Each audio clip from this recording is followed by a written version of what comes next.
A crise do novo coronavírus tem provocado redução ou corte total da renda de muitos trabalhadores, né?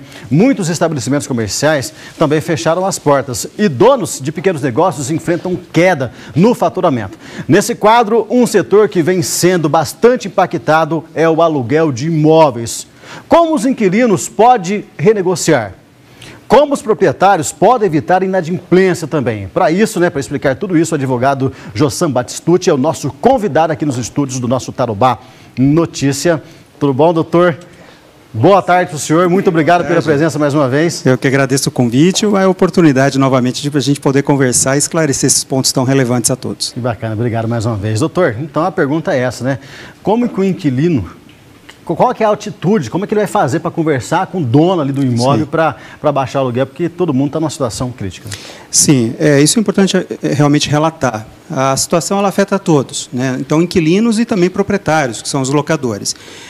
Conforme esses dias eu até falei em live, em outros temas, é muito importante ter transparência, diálogo e bom senso. São as três palavras-chave para a gente poder identificar e, realmente sendo transparente, a gente poder apresentar ao proprietário, no caso, exatamente as condições. Evidente que não são todos os setores que são afetados, nem todas as empresas, mas algumas empresas são de maneira muito severa.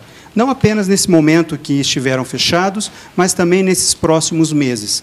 E essa transparência, ao conversar com o proprietário, vai, de fato, ser muito relevante e sensibilizar o proprietário. O proprietário, por outro lado, também deve ser muito transparente e relatar, afinal de contas, como eu disse, afeta a todos, e o proprietário, muitas vezes, também depende desse aluguel para alimentar sua família, para se sustentar, enfim, muitos dependem da atividade de locação de imóveis para ter a sua vida fluindo. Então, tem que ser realmente através do bom senso, do diálogo e da transparência. Um exemplo aqui, doutor, vamos supor que um dos empresários, um dos donos de estabelecimentos comerciais que tenham aqui comércio na cidade de Londrina, que ficou fechado durante todo esse tempo. Sim. O dono do imóvel, se ele não pagar aluguel, ele consegue despejar esse inquilino? Isso é muito interessante. Ontem, em Nova York, foi comentado, eu sei que está longe daqui, mas só para você ver como que isso afeta o mundo inteiro, e lá foi determinada a suspensão de despejos. Há um projeto de lei no Congresso Nacional, já tramitando há muitas semanas, tentando impedir também o despejo. Em regra, atualmente, é possível, se houver inadimplência, com que haja o despejo. Porém, a gente sempre tem conversado muito com os proprietários para que eles possam também ter em mente o seguinte: um imóvel vazio neste momento, dificilmente ele vai conseguir locar. Além disso, ainda acarreta um seguinte problema: imóveis que estão, por exemplo, em condomínios. Você, além de não receber o aluguel, ainda passa a ter despesas mensais com a manutenção do imóvel junto ao condomínio.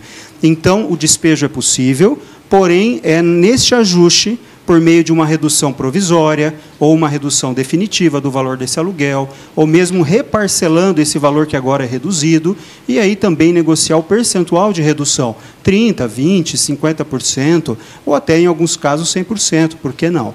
Afinal de contas, a gente sempre recomenda realmente o bom senso, e não apenas eu, mas muitos advogados do Brasil, na medida em que, se for levar isso ao judiciário, nós podemos ter problemas de aumento de despesas, gastos com advogado, aumento de despesas por conta das próprias custas do processo, aumento de gastos com honorários do advogado e a morosidade da justiça, que pode demorar um pouco para decidir, sem contar ainda que não se sabe com clareza o que o juiz vai decidir, porque vai depender de cada caso, cada particularidade. Nós temos no Brasil, em todos os tribunais do Brasil, inúmeras decisões já, algumas favoráveis aos inquilinos e outras favoráveis aos locadores, justamente pela particularidade de cada caso.